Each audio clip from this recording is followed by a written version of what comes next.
본격적으로 국내 거리두기가 완화가 됐고 리오프닝이 지속이 되면서 의류 소비는 예상보다 크게 증가할 수 있을 것으로 생각을 하고 있습니다. 안녕하세요. 저는 하나금융투자에서 의류랑 건설 담당하고 있는 서현정입니다. 오늘은 이제 의류랑 건설 중에서 의류 업종에 대해서 말씀을 드릴 거고요. 1분기 표리뷰랑 간단하게 업황 관련해서 말씀드리도록 하겠습니다. 사실 코로나19를 가장 타격이 강했던 업종 중 하나가 이제 의류입니다.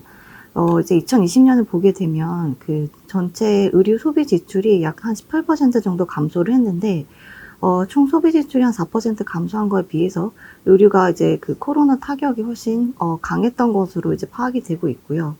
이제 2020년 이제 코로나로 인해서 가장 이제 타격이 컸던 의류 같은 경우에는 작년 이제 상반기부터 본격적으로 회복을 하기 시작을 했고, 올해 같은 경우에는 드디어 이제 2019년 이제 코로나19 이전 수준으로 회귀할 것으로 생각을 하고 있습니다.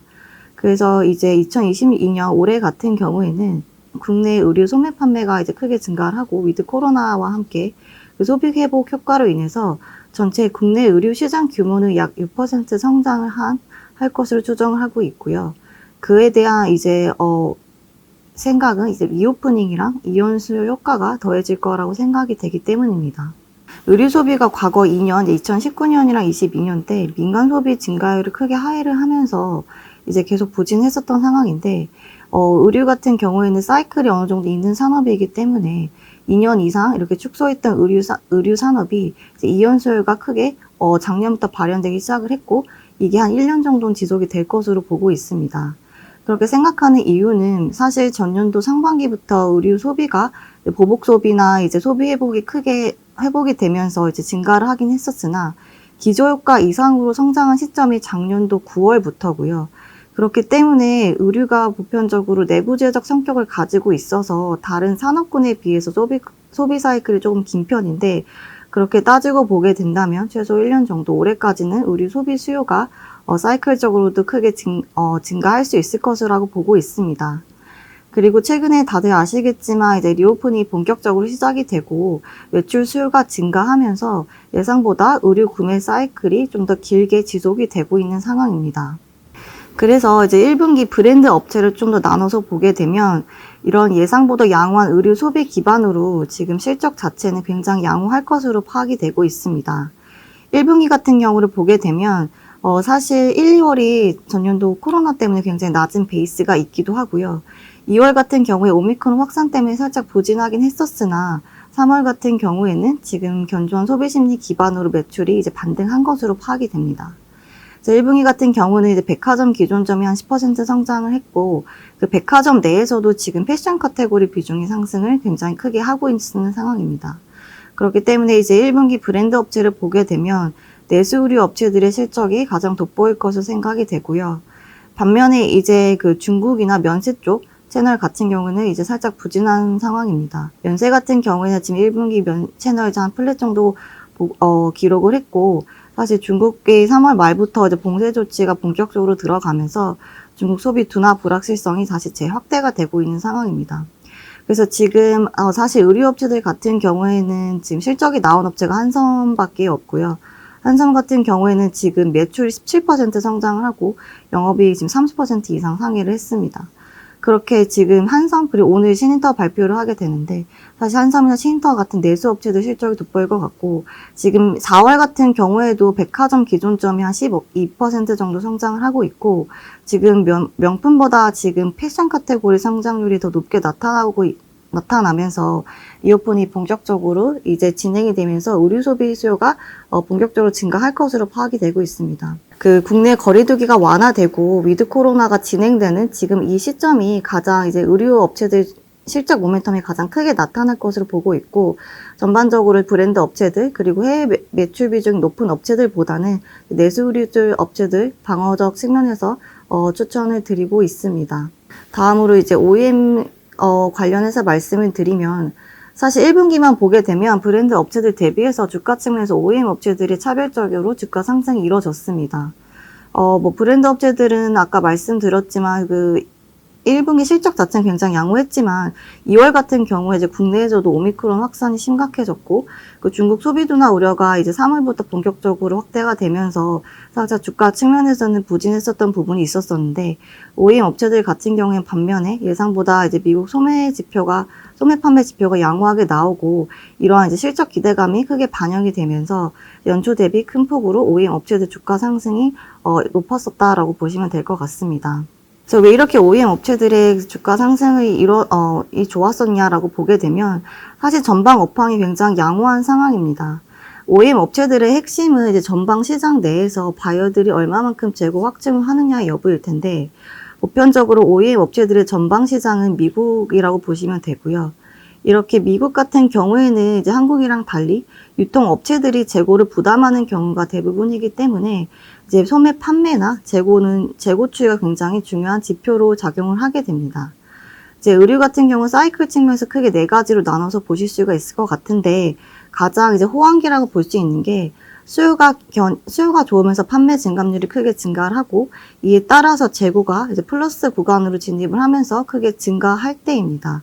지금 보시게 되면 작년 같은 경우에는 판매가 증가를 한 상황에서 재고 수준 자체가 아직 낮았기 때문에 회복을 하는 단계였다면 지금 같은 경우에는 판매랑 재고가 지금 다 플러스 성장 구간에 진입을 하면서 업황의 피크라고 생각을 하시면 될 것 같습니다.